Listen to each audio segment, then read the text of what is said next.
The following is an exclusive David Fine Media audio production. 238 pounds in the black corner.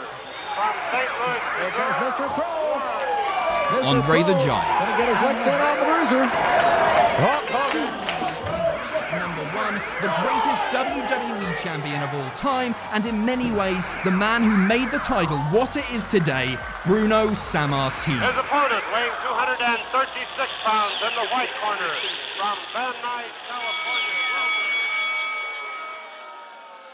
Welcome back into another exciting episode of Retro Wrestling Rewind. As always, I am former professional wrestling ring announcer David Fine, alongside my tag team partner, the true Long Island IC, Alex G. Man, Starrcade 88, True Gritt. True motherfucking Gritt. And you had some... I don't even know what that means. I don't know what that means. by We the were way. talking off air just a second ago. You stand by that this was the last true Jim Crockett pay-per-view? Yes. Now, before everyone goes, meh, yes, I understand that Turner had already bought Crockett. Yes, I understand that Dusty was already fired as Booker. I get all that. But in terms of a spiritual thing, from a look standpoint, from a production standpoint, from the show in its entirety, it's more akin to a Jim Crockett show than a Turner-owned WCW show, because the show is actually good. Oh, are you trying to say that some were not? I mean, the majority are not. Wait till we do Capital Combat 90, Return of RoboCop. Oh, you know what? I think I'm going to pick up that as one of our next couple. But this came from the Norfolk Scope in Norfolk, Virginia. They said that it was One of my favorite they buildings had of a all time, by the way. exact attendance of 10,000 people. I mean, I always love.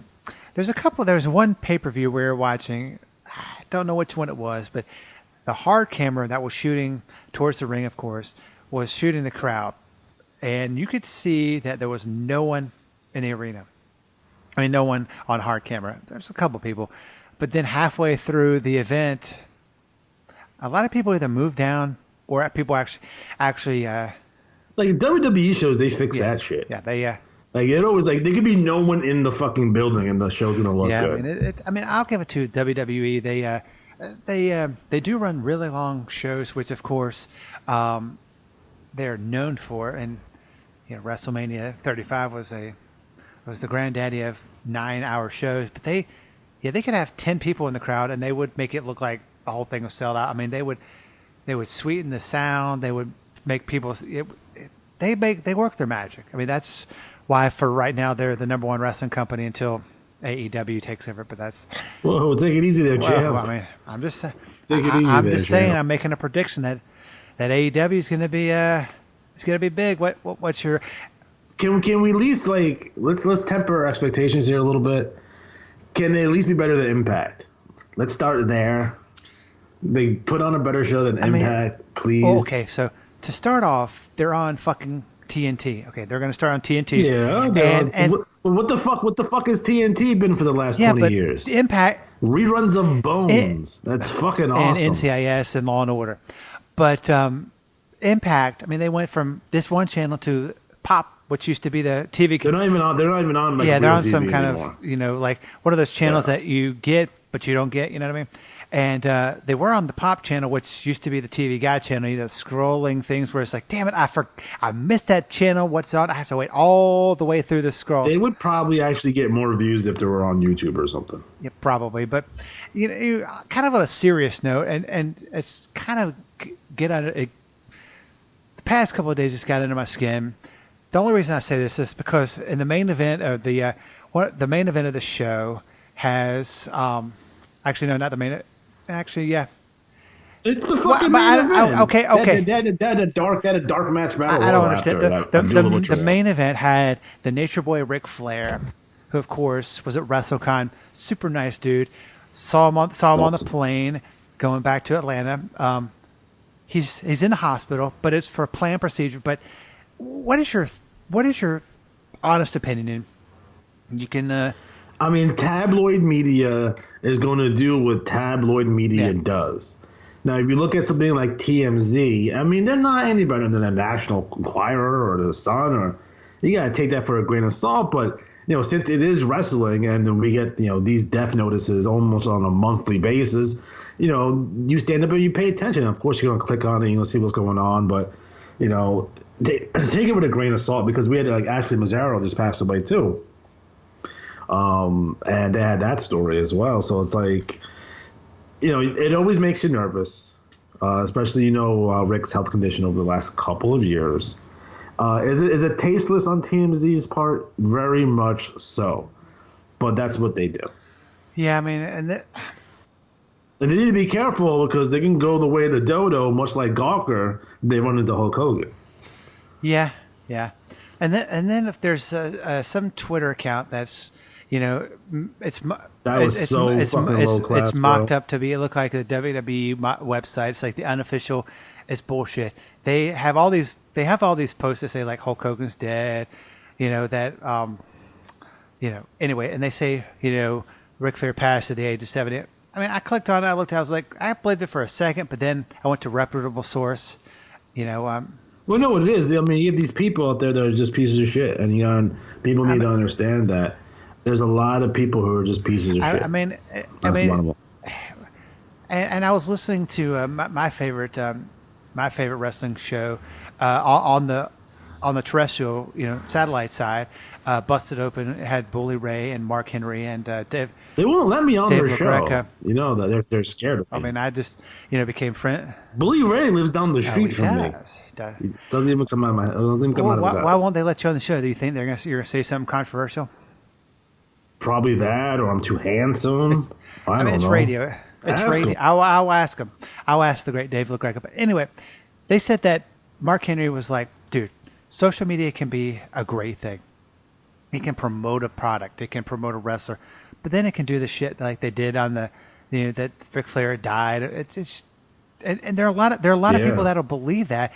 And I was told, I didn't read this, but I think an NFL insider or somebody that is a smart person, they should have checked their sources, retweeted that Ric Flair died. Of course, he was wrong. He didn't die. Which, I mean, and Mark Henry's quote, he said, he's going to eventually die. I mean, because he's 70, he's had complicated medical. He'll eventually die, but don't say shit that's not real. I mean, that's not true. I mean, look into it, guys. Like, if you see something come across social media, don't automatically retweet it or like it. Just just pump the brakes here a little bit and just do your due diligence. So you don't want to be part of the problem here. Just be part of the solution, not the problem. I mean, whenever you see across Twitter that David Fine has died, then I would really take that for a grain of salt. But it's that. You know what's sad about the whole Ashley Mazzaro thing is that I've met her. Me and my wife were at a wrestling convention, and she actually took a picture of me and my wife. She was super nice, and it was we wanted to take a picture at this. I guess I don't know what you call it, one of those things that are in a park where people take pictures on it, whatever. And we're kind of just looking for a person to take a picture, and she just walks up to us like, "Oh yeah, I'll take this picture." I'm like, she takes it, and then she leaves. Says, "Thank you." We shake her hand, and she leaves, and I'm like, "You know who that was?" And she's like, "No." I was like, "Oh, that's Ashley Mazzaro. She's in WWE." She's like, "Really?" Yeah. She's a super nice person, and she was at WrestleCon. I saw her. Well, I mean, at this WrestleCon that we were just at. Yeah, she was. Yeah, there. I mean, it's one of those things. Folks just like. She seemed like she had it together. I mean, and she had answered a bunch of fan mail and sent it out. I mean, it's like, you never know. I mean, that. Yo, that mental illness is fucked, man. That depression is fucked up, man. I mean, because you can definitely mask it and act like nothing's wrong, and you're there one day and then you're not. I mean, just like treat everyone nice. I mean, because you never know if you're going to see them again. You know what? This is what my father always told me. It takes no more effort to treat someone with respect and nicely than it does to treat someone like shit. It takes no more effort. Yeah, I mean, and 99.9% of the time you treat them well, they're most likely going to treat you well back, and it's just going to be well for everything. But getting back onto not as a sad note, the first match of the evening had the Games Master Kevin Sullivan And Steve Dr. Death Williams. What the fuck's a games master? Maybe he liked to play like Farkle or Monopoly. I don't know. They defeated Bobby Fulton, Tommy Rogers, the Fantastics. It was for the United States Tag Team Championship. Your thoughts on this opening bout of Starrcade 88 True Grit? Can we talk about how shitty the United States Tag Team Championship was in general? Like, why did Jim Crockett Promotions have 2 tag team belts at this point of their history? And they would have it like up until like 92 on and off. Like they actually like they retired the belt for like almost a year one time and then just brought it back randomly. Like, yes, WCW's tag team division is often more stronger than the WWF's for the most part during most eras. But there's never any reason to have a secondary tag team championship. There's not even a reason necessarily to have a 6-man championship either. Yeah, I never understood that belt, but that's that point. But I like Dr. Death Steve Williams. I always feel that there was no wrestling promotions out there other than Mid-South that really capitalized on Dr. Death other than New All Japan Pro Wrestling. But yeah, it's kind of sad because he was super talented and he would have been super over. And in reality, he should have fought, Ric Flair in the unification match for the UWF and the NWA World titles, but that's neither here or there. But now he's doing this weird college varsity club gimmick, and Kevin Sullivan's there being weird, and I don't understand what they were trying to do, and that's what I want to understand is what was the varsity club? Why was Kevin Sullivan in it? Why were they trying to murder Precious? Like I don't understand what's happening here. And I have never got a reasonable explanation about what this was all about. Fantastics are awesome. You're a big Bobby Fulton, Tommy Rogers fans? I like Bobby Fulton. Tommy Rogers? I like Tommy Rogers when we went to ECW for like 3 days. Yeah, I mean, they were super over with the ladies and the fans. I mean, they were good, but like in an era where you have the Fabs, in an era where you have the rock and roll, like the Fantastics probably bell to bell, they're probably better workers than those teams. But they didn't have necessarily the charisma of the rock and roll. Oh, they definitely did not. I mean, I'll give it to Ricky and Robert. They're still even over today. I mean, they were in the NWA Crockett Cup, and granted, they went against the Briscoes, who I've been told that's actually how they actually are in real life. It's not put on. Yeah.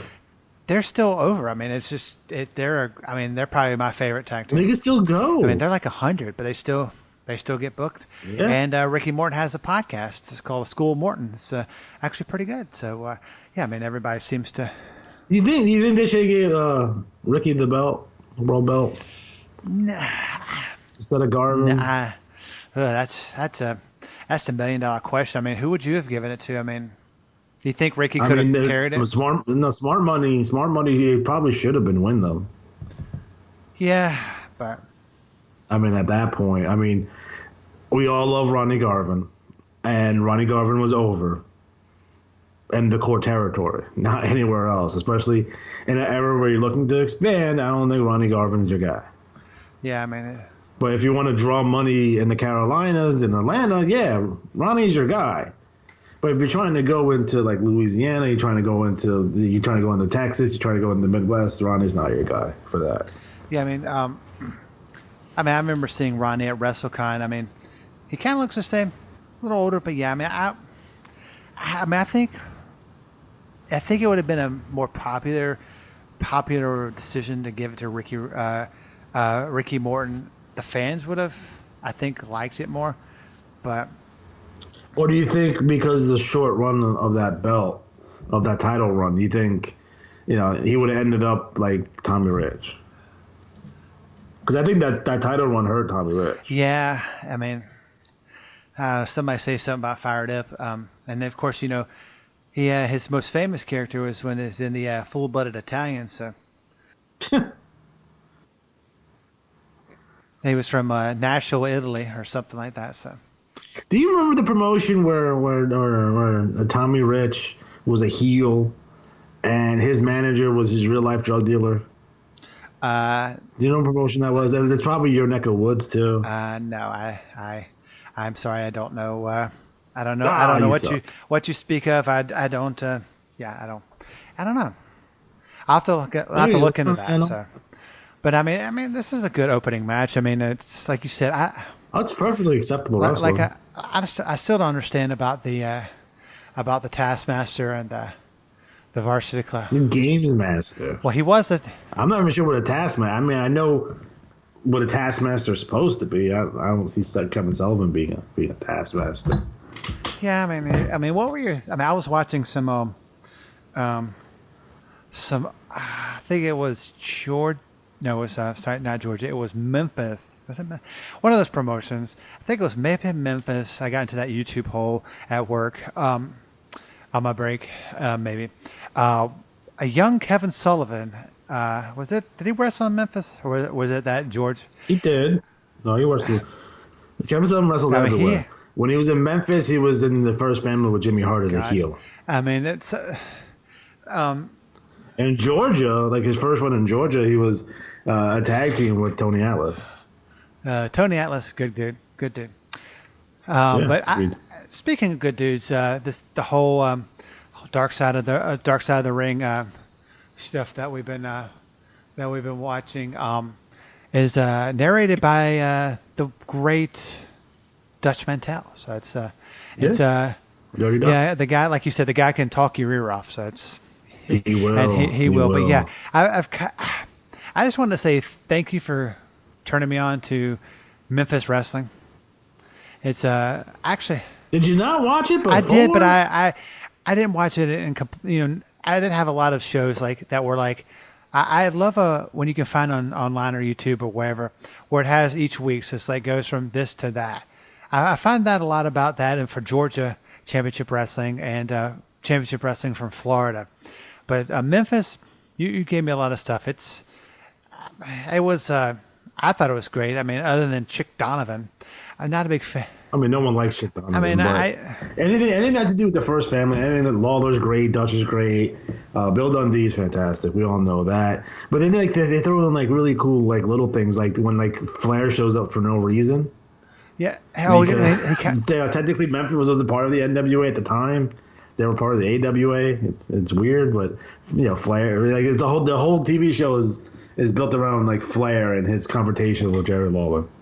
Yeah, it's and then he was like, I never defend my title on TV, but for you, for the people of Memphis, I'm going to defend it. You got 10 minutes, Lawler, and it's just funny how it kind of him saying that kind of made me think of Brock Lesnar. I only defend it every once in a while if you can, but I mean, it's. I mean, their problem with that is that they don't explain that. Like if Paul Heyman came out and be like, Brock Lesnar was not going to defend this championship on free TV, screw you. I think people would be more willing to accept that. You know what I mean? But they don't do it that way. I don't know why. Take 10 seconds and explain it. No. I don't understand why they do that. But we'll talk about Paul Lee for the next match. So he's awesome. Before we get into that, before we get deep into the show, I mean, this is not the only thing that you do. I mean, you have a very popular and highly enjoyable YouTube show. I mean, how can people follow you? How can they find you? And how can they watch and get into that YouTube hole for your show? Let's go to Retro Wrestling Games Presents. Now, what we do, essentially, is we do wrestling video game reviews. We talk a lot about wrestling history. We have the NWA 1984 project where I go in and we go in and discuss kind of rebooking 1984 at NWA. And it's basically a continuation of the 1983 project that we did the year before. In addition to that, we're doing a lot of other things. A lot of new things that are coming down the pike. There's some, if you like video games in general, we're doing some playthroughs on the channel. Just, hey, we did Spider-Man. We did Fist of the North Star. We're in the middle of doing that. since Marvel is a big deal and Avengers Endgame just came out, we're going through once again Marvel Ultimate Alliance, which is a fun game for the Xbox 360. So, there's something for everyone. If you're a new school wrestling fan, if you're an old school wrestling fan, if you like video games in general, you like pop culture, you like people saying filthy things on the internet, then this is the channel for you. Yeah, I mean that's just. I mean, how many followers do you currently have on the old Twitter machine? On YouTube, we have 1,207 subscribers. On Twitter, we are rapidly approaching, I think, 7,000. Man, you are just super popular. I mean, super popular. I would definitely. No, 'cause I'm not a dick on the internet, and people don't follow me because I'm not a dick. Actually, I lied. We're at 5,700. I know it's 700 something. You lie. 5,706. And hopefully, most of those are actually people. They're not bots. They are legitimate people, and I think the reason why I maintain so many followers is because I've got a dick on the internet. I'm a dick in real life, but not. I mean, surprisingly enough, you actually weren't. You were a super cool dude. For some reason, my dad keeps on asking about you. He's like, "Hey, when are you gonna tape with Alex G?" I'm like, "Hey, we're gonna do it tonight." So he's a big fan. You got a big fan, but he did. Did Brock Lesnar win the Money in the Bank tonight? What the fuck? I have no idea. He was there tonight. He came out and it looks like. Is he the fucking champion again? I think he just won. He won Money in the Bank. Oh my god, Yeah, no, because I just went to my Twitter to check my account, and yeah. Oh my god, he is going to cash that damn thing in. Oh lord. That's heat. God. Not good heat either. Speaking of, I think the kind of diversity between two tag teams. We had the Midnight Express. That's Bobby Eaton, Sweet Stan Lane with the great James E. Cornette. They defeated the original Midnight Express, Dennis Condrey and Randy Rose with the great Paul E. Dangerously. It's the Midnights versus the original Midnights. Which of the Midnights did you like? And don't say the one with Norvell Austin, because that's true. You like and that was before Cornette. I mean, that was before. Yeah, I mean the Midnight Express was a team for a while. I mean, it was like Condrey would always use the name. So when they put Bobby and Dennis together in Mid-South, that's the name they came up with. But the original Midnight Express was in the AWA, like right before this, with Paul E. Being the original Midnight Express, and what's cool about it is that they were actually able to bring them into the NWA for this angle and stuff like that. Although it didn't last very long, and not for nothing. Jim Cornette babyface, super underrated, by the way. Like he's a super underrated babyface. Like he's like standing up to Paul, and he's gonna fight Paul, and I think people forget like how big Jimmy is. Like Jim Cornette is a big guy. I met him in person. He's a lot taller than you think he is.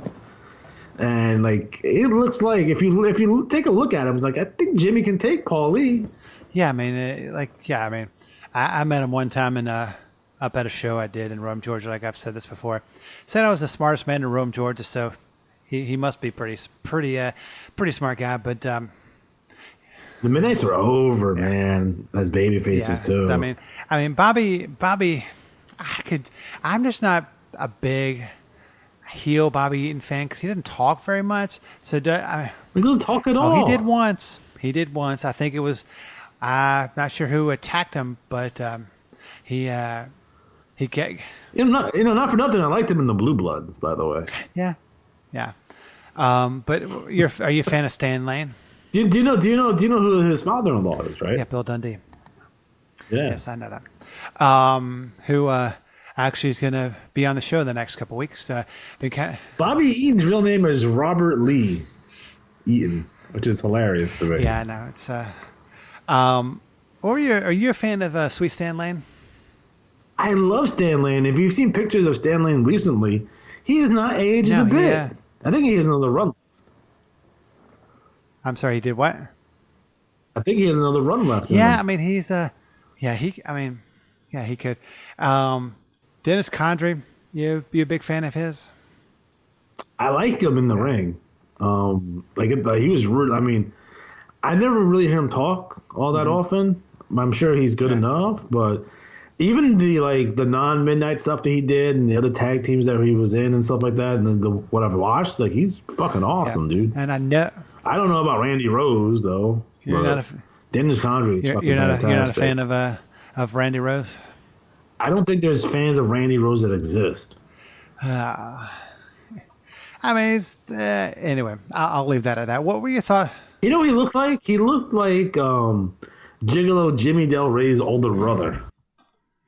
Oh, Gigolo Jimmy Del Rey. That's Rest a in name. peace. That's a name from the past, isn't it? I mean, if you had to, rate. I mean, you would definitely put the regular Midnight Express over the original Midnight Express all day long. If you're asking me about the Dennis Bobby versus the Stan Bobby, I prefer the Stan Bobby, but that's just me. They're both like, it's like 1 and 1A. It's like the differences is negligible, so it's just going to be a preference standpoint. So I've seen more Bobby and Stan. Yeah. Well, speaking of Bobby and Stan, they were of course in Memphis. What were your thoughts on them when they were there? I mean. You mean when Stan was part of the Fabulous Ones and Bobby was just around being Bobby? The Fabulous Ones are fucking awesome, and they had super great matches with the Road Warriors and stuff. And Bobby was a fantastic worker in his own right, doing Bobby Eaton type things. Bobby didn't get like the big break until Mid-South though. Yeah. So once he left Memphis. Yeah, so. I think a lot of people get their start in Memphis, and then they kind of. Everyone got their start in Memphis. Yeah, so. Like Hogan got his start in Memphis. Like Scott Steiner, name a guy. So The Rock, they all started there. Yeah, I mean, it's a breeding ground for great wrestlers. The next match we had was the Russian Assassins 1 and 2 with number 1 Paul Jones defeating the Junkyard Dog. Junk Food Dog. And about it. Ivan Koloff. We were kind of having this debate. When the hell did Ivan Koloff become babyface? I mean, I know there had to be an angle somewhere. I don't know if Nikita recruited him. I don't know if Dusty got to him. I don't know if Paul Jones beat him up because he lost the match. I'm assuming one of those things happened. I think it was the latter. I just don't remember it at all. I think it was the last one, but I mean, Uncle Ivan as a babyface is ridiculous. But speaking of ridiculous, I mean, the Russian Assassins. I mean, what were your thoughts on them? I mean, it's like Jacko Victory and Angel of Death. I mean, at least under these hoods on this day. Yeah, it's. I mean, it's just. Where's the Boogie Woogie Man? Like, shouldn't he be in this match too? You think he would? I mean, he's not even booked on the show, so it's like. He's probably back in Memphis. Yeah, well, probably, but God. But I don't know. They're mass Russian dudes that weren't Russian. No, they were not. I mean, a lot of the angles that they did back in the 70s and 80s would definitely not get over now. I mean, it's a Russian assassin. I mean, that may. I don't know if that would get over nowadays. I mean, I think it'll work. I don't think we have any problem. Well, actually, we do with Putin, but it's kind of a touchy subject. But I mean, what were your thoughts on this match? I mean, it was not the first match of the night, which it should have been, but it had. I mean, Junkyard Dog, who was not a very good worker. Well, I'm assuming that George Scott brought in the Junkyard Dog because he always brings in the Junkyard Dog anytime he books somewhere. So I'm assuming that George Scott is now taking over for Dusty Rhodes.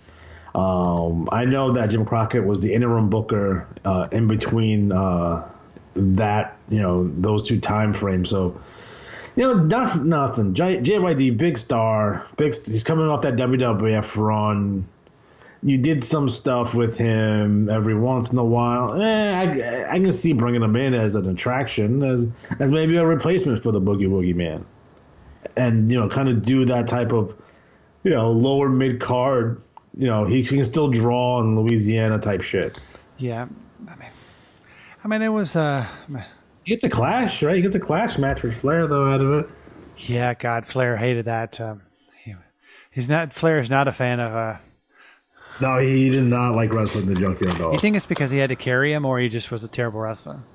I think he had to carry him, and he was stiff. Yeah, man. And like, I think Flair gets frustrated where he can't. If he can't get a good match out of someone, I think it makes him very frustrated because he can get a good match out of just about anybody. And if he can't get a good match out of you, you're gonna have a problem. Then you probably really suck. But yeah, but moving on from this match, there was nothing really. I didn't think anything spectacular about this match. Oh, it's fucking Paul Jones stuff. Yeah, I mean, what were your thoughts on Paul Jones? I mean, as a wrestler and as a promoter. Well, Paul Jones, big star, and Crockett as a manager. I mean, he's friends with Jimmy. Jimmy always had a job for him. He's going to be an undercard manager. He's going to have a group of heels to take on the Boogie Woogie Man. And that was his role. And they drew money. It wasn't, necessarily creatively satisfying. Yeah. I mean, what would you think his best person in the Paul Jones army? I mean, having Nikita was having Ivan was good. I think when they turned fucking Shaska Watley, that was really good. When they turned Manny Fernandez, and he's with Paul Jones, that was pretty good. I would have to say it would be the Rick Rude and Manny Fernandez tag team. It's kind of scary. That's the same thing I was thinking. I mean, I was big fans when I heard that music. On the original shows when I was watching them. Back in the was it Smooth Operator? No, the We Will Rock You when they were tag team. Oh yeah. I mean, I do like Smooth Operator, but no. With Rick Rude. Yeah, I remember watching I think it was Championship Wrestling from Florida, one of their shows he came out with when he was managed by Percy Pringle III and Smooth Operator. But yeah, I mean, I whenever I heard that music, their matches didn't last very long. I mean, they lasted, maybe 20, 30 seconds. It was a squash match on TV every week. But I thought they were great NWA Tag Team Champions. I mean, they were really good. I mean, yeah, you call them Raging and Ravishing would be their team name. But I kind of saw Manny Fernandez recently on the internet on a match. He's gotten older. He's no Stan Lane. He is not aged like Stan Lane.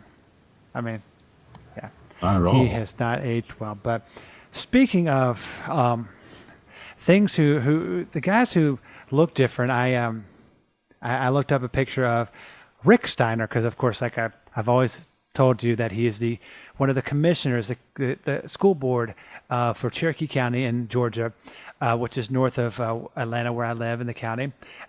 He looks just the same, except he has no hair.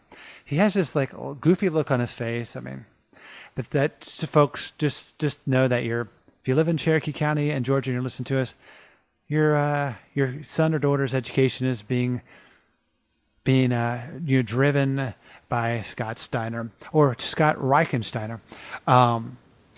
It's Rick Steiner. Scott owns the Shoney's. Yes, Scott owns the Shoney's, which is in Ackworth, and you should go by and I'm asking for ham cubes. You'll probably be punched. I've never been to a Shoney's. They don't have them up here. Do they have Chick-fil-A in New York and Long Island?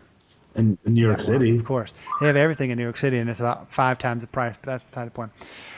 Rick Steiner defeated Mike Rotundo for the World Television Championship. I forgot that he had actually won the TV title. He did. I remember, because I remember everything. But I thought it was cool because they still have that gimmick. Well, yeah. They're still doing that gimmick where you had to beat the champion within a certain time frame. I think it was 20 minutes for this particular match. Which is weird because there's like only one other match that went even past the 20-minute mark, and that was the main event. So, yeah, they did a lot of weird things. They had the bell ringing situation, Kevin Sullivan in the cage, a lot of stuff going on here. Essentially, not for nothing, Rick Steiner is portraying a retarded person. I mean, that was his character. He was special needs. Well, you can't say that. He was. I mean, not Rob Rex Steiner, the person. Rick Steiner, the professional wrestler, in 1988 was a handicapped special needs person, like Eugene. That was his gimmick, and he talked to his hand, and his name was Alex, and it was ridiculous. Was his name Alex G? I thought it was ridiculous back then. I always wondered what he did with the hand puppet thing. It looks like he masturbated with it. It was weird. They didn't really kind of get the Rick Steiner character right until Scotty came in and did the Steiner brother stuff. But rumor has it that Rick Steiner and Dusty wanted to have Rick Steiner win the belt on this show. Oh, the always World the Heavyweight big Championship. He was going to beat Ric Flair in 30 seconds or something. I mean, and why do you think that didn't happen? Well, because it's a terrible idea, and then Dusty got fired. Well, yeah. I mean, yeah. I mean, there was a lot of good Dusty ideas. But that was a rumor. We don't know if that's legitimate. Rumor and innuendo. That's all it's going to be is rumor and innuendo. I mean, what were your thoughts on Mike Rotundo as a TV champion? I mean, you think he's better TV champion than Rick Steiner? I think Captain Mike Rotunda is a better TV champion than Rick Steiner is, but I don't think Syracuse All-American creepy captain of the football team Mike Rotunda should have been on TV at all because that gimmick is awful. I like him better as Michael Wall Street. Yeah, I mean, I'm a big Michael Wall Street fan. How about did you like his IRS character? To be honest, I was like 11 years old. I had no fucking idea what the fucking IRS was. Yeah. Why would anyone think that would work? It was weird. Okay, yeah. Because to understand Erwin R. Seister, you have to understand what the IRS is. And as a little kid, you don't necessarily know, like, oh, they take taxes and stuff. Yeah, Sometimes my dad complains about it. Yeah. It's such a weird gimmick to give someone. It's a kid's show, and especially during that particular time frame, it's very much a kid's show, like 91, 92, 93, 94. And now someone has to explain to a 10-year-old what the IRS is. Yeah, it's rather weird. I mean, it's weird. It's weird. They hanged out with Ted DiBiase because he puts out taxes apparently. That's. I think a DiBiase Rotunda tag team is sweet. In like 1985. Yeah, I'm a big. I mean, I'll always be a big Ted DiBiase fan. I mean, it's just. But I mean, yeah, he's good. He's good. Speaking of a guy who, at the time, I was a big fan of his, especially when he turned on the Jump Lex Luger, the great Oliver Humperdinck. No, Barry Windham. He was with J.J. Dillon. He was the champion, the United States champion. He defeated, from Asbury Park, New Jersey, the great Bam Bam Bigelow with Sir Oliver Humperdinck by countout. I mean, really? A countout? I mean, it was a 16-minute and 17-second countout match. I mean, what were your thoughts on Bam Bam, Oliver Humperdinck, and the great Barry Windham? Bam Bam Bigelow. Can we say, just for just an overall understanding, just for, what we're trying to say here, Bam Bam Bigelow is very much the first indie star, independent star. They come from the newly formed independents that were popping up all through the 80s due to the depth of the territories. Yeah. Obviously, he had his run in Memphis. Obviously, he had his run in World Class before coming to the WWF. And he left the WWF, and now he's in, WCW. But, Batman was hyped, like in the after mags, in the sheets. His debut match was at Studio 54. He was just built as like this kind of independent star, and I guess he was the first real indie darling. Like that, because unique look, he had the tattoos, he did the cartwheels, it was something completely different. And as a big man who could work a small man style, he was fucking fantastic. And World Class fucked him up because they made him a Russian in World Class. Memphis did it right, and then he goes to WWF, and then they make him a baby face, and they put he's wearing the flames and shit and acting goofy, and he's friends with Hulk Hogan, and realistically, he should have been like Hogan's next big opponent, but that didn't go anywhere. And then they bring him into WCW here, and he doesn't really do anything here, and he doesn't stay very long. And he doesn't really get traction again until he goes back to the WWF like in '93. Yeah, I mean, he had that good run in Japan too with Vader, by the way. Don't want to leave that out. oh man. Yeah, I mean, But what are you gonna do with Bam Bam? Someone didn't like him. I'm assuming it's Flair. yeah. Like, I don't think Flair had any time for him. And even when they brought Bam Bam back to WCW in the late '90s, like, he was going to be like the next guy that the feud with Goldberg, and that didn't go anywhere. Yeah, I mean, it's just, yeah, I mean, Bam Bam, I mean, I thought he was great when they kind of brought him in. He was the beast from the East, I mean, but he never really, I mean, I don't think he really he wasn't really, I mean, he didn't go anywhere in WCW and NWA. I mean, he had a good run in the ECW. The second WWF run was good because he had he main evented WrestleMania with LT. I mean, yeah. But then after that, it's weird. Like, no one knew what to do with this guy, and he's a fucking monster heel. Fucking treat him like one, for fucking Christ's sake. He was tattooed all over his head. I mean, come on. Yeah, he's a biker guy. He's essentially like, like Bully Ray's character in like Ring of Honor, like that character, or in TNA. Yeah. Like, don't cartoon it up. Just make him like the fucking a biker dude. Yeah. Like, we'll fucking kill you. I mean, like, it's not fucking hard. I mean, do you think he would have been a great U.S. champion? Yeah, he would have been a great world champion. Yeah, man. It's just, man. He could talk too. He didn't even need a manager, man. Nope. I mean, Oliver Humperdinck was funny. Why was Humperdinck with him? That made no sense. Oliver Humperdinck was one of the ugliest motherfuckers on the planet, first of all. Not aesthetically pleasing. No, he's not, but, why do you look like that? Like, what happens to you? Like, what happened to you for you to look like that? I don't understand.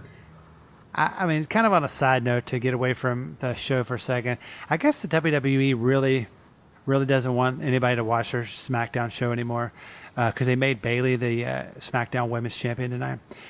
So I guess it's Becky won belts now. And then, of course... Do you not like Bayley? I am not a fan of Bayley's. She's annoying as shit.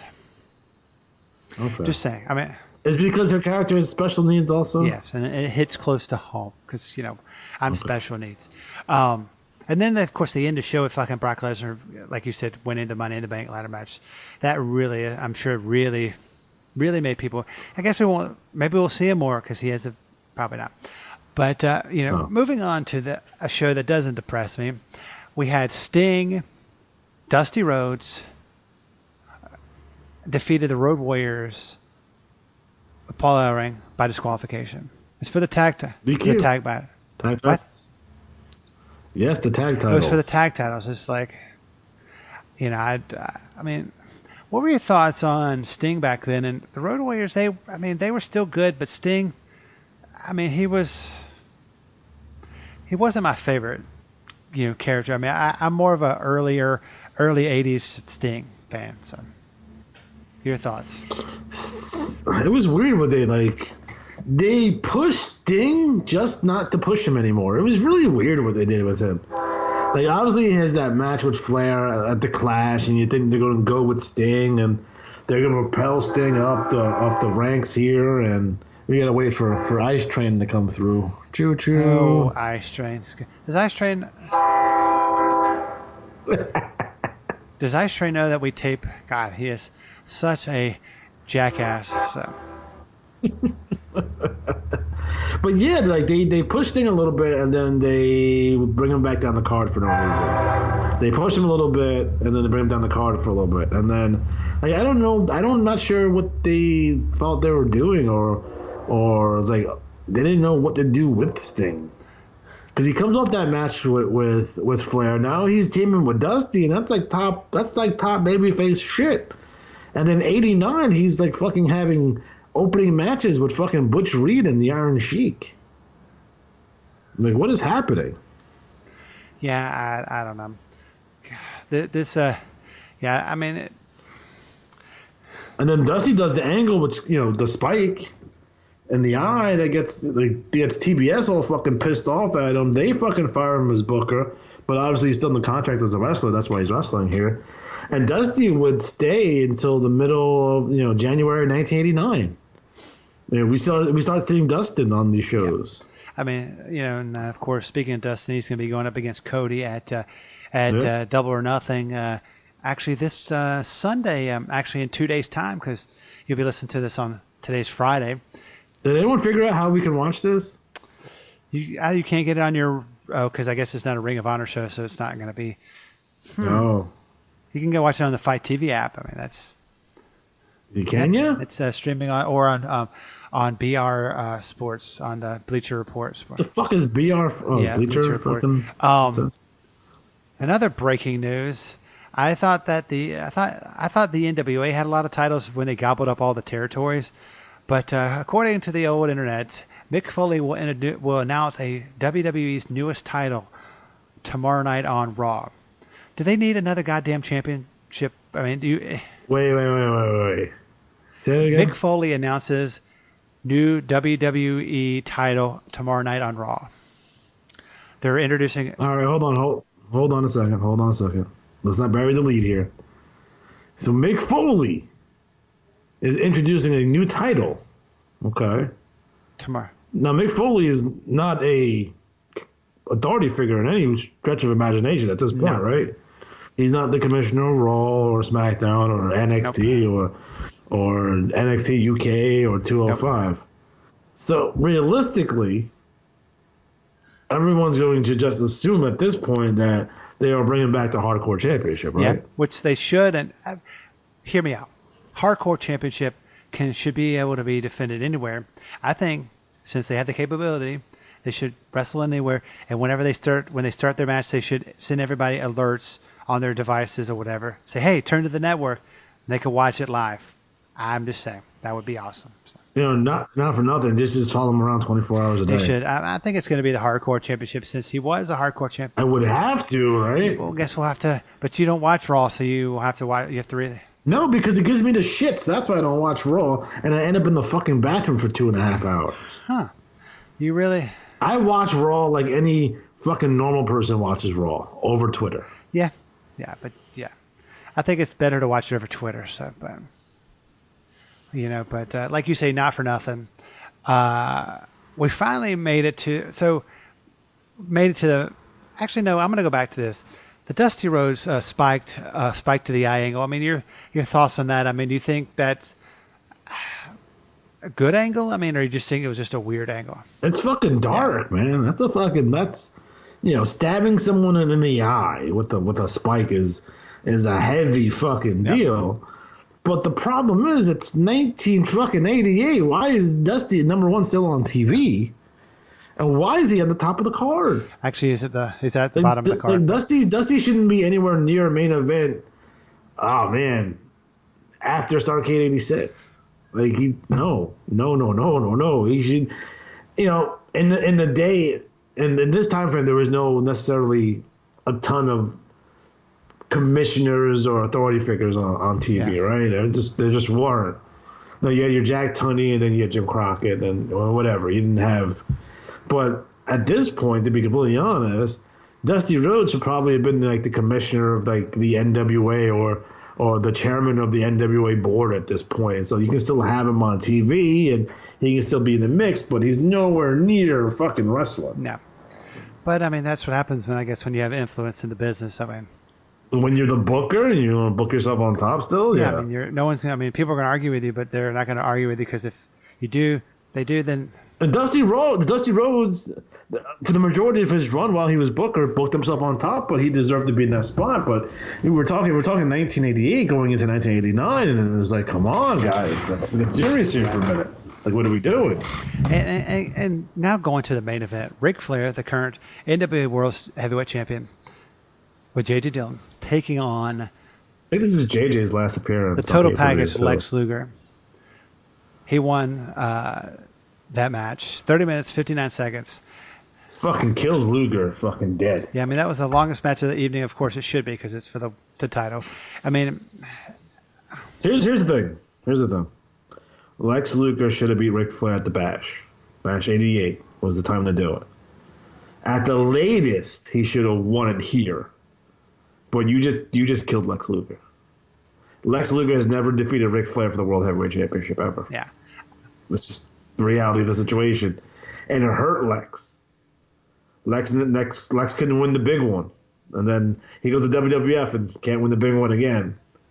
And, he eventually does beat Hogan in WCW to win the title on that Nitro. But this is why they said, they always blame like Sting and Lex Luger for not being able to draw when they were put in positions where you need to draw now. It's shit like this that hurt Lex Luger's ability to fucking draw. Like, what the fuck? Yeah, I wasn't a big Lex Luger fan, but they should have. No, but the way they spent all this time building him up as. If there's no payoff, excuse me.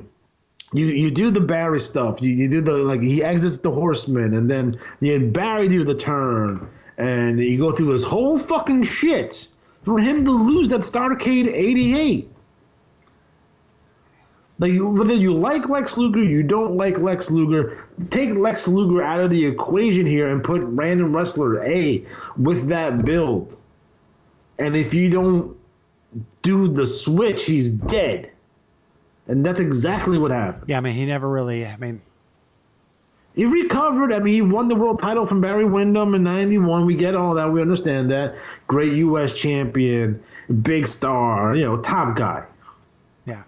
But this hurt him. This fucking hurt him real fucking bad, and it hurt WCW because obviously going into the '90s, you want to push Lex Luger and Sting, right? They're the new guys for the '90s, right? But this is how you get them fucking ready for this on fucking pay-per-view? Come on. And then a year, not even a year, but 18 months later, they do it all again in '90 when Sting gets hurt and they had to put Luger in the spot. And he's doing draws and DQs and non-finishes and all that other bullshit. It is. It was. Fucking, if you go back and watch that match, people are upset that Luger doesn't win the belt there. Yeah. So they care about him enough. And you don't see that same kind of oh man, we really want Lex to win this one because he's never going to win it. It was. And they gave up on Lex. Yeah, I wish they hadn't. Because he could have been a even bigger. No, he could have even been a bigger I mean, star than he ended up being. But all right, is he as good as Hogan in the ring? Sometimes. He's a decent promo. He's a little weird sometimes on promos, but look at him, for fucking Christ's sakes. He's a star. He's main event or bust, that's for sure. Yeah, that's the bottom line. The problem is not that it was Lex. The problem is you wasted this build for a fucking year. You can't. No wrestling company can afford to waste builds like that. No. And that's one thing if an injury or whatever, but shit happens. But this is what you booked. This is what we're doing. Okay. Yeah, it's. Overall, between count. Would you give between 1 and 10? What would you give the whole kind of overall pay per view of? I would say that's an 8. This is a really good show. It had some dud matches, but that's not. What's the dud match on this show? The Russian Assassins. Yeah. Not. Okay, but there's going to be a dud show on every show. Yeah, There's never been a show that had 7 5-star matches on it, and that would be awful to watch. By the way. and even the current product, there's definitely not. There's definitely. Well, no, it's fuck. What the fuck are you talking about? But hey, you want to know what show we're going to be watching next week? I know you've been waiting in anticipation for me to pick it. That's going to be a piece of shit, isn't it? No, I think it's going to be great. It's the World Wrestling Federation's own SummerSlam 1989. Are you talking about '89, where it's Hulk Hogan and Brutus the Barber Beefcake and on Macho Man Randy Savage and Zeus? Sweet. That's a great show. And then the week after that, we're going to be having WCW presents Road Wild 1989. 2 great shows back to back. What are your thoughts on both of them? I'm just curious about how they did Road Wild in '89. You sure that's '89 and not '98 or '99? Because you said 1989. There's no Road Wild. Yeah, I'm sorry. I can't read my handwriting. That was 1999. Your thoughts on those 2 shows? Road Wild 1999. What happened on that? Is that the Jay Leno show? Or was that 90? I'm not really sure. I mean, I could, look it up on. You picked the show? What do you mean you're not sure? I go to a random generator and I say, hey. Jesus Christ. Okay, we'll look at it right now. Hogan, Kevin Nash for the titles on this show. Benoit, DDP. You have Goldberg versus Rick Steiner. Randy Savage versus Dennis Robinson versus Sting. This looks like a piece of shit. Oh. Way to go, jerk. Listen here. What was the other one? SummerSlam 1989. What's the other one? You had 3. No, I only said 2. All right. SummerSlam 89 is, it's from Jersey. It's a Jersey show, which is nice. It has the rematch of Ultimate Warrior taking on Ravishing Rick Rude. Rude's the champion here. You have the Hogan Beefcake versus Randy and Zeus. You have the Brainbusters taking on the Hart Foundation on the show. This is a fun show. I mean, hey, for once, I can actually, every once in a while, I can pick a good show. So you can't. Yes, I can. I picked a great co-host, so I must be good at picking something. I'm just saying. A broken clock is right twice a day. Thank you very much, Mr. Clockmaker. But for the great Alex G, as always, I'm David Fine.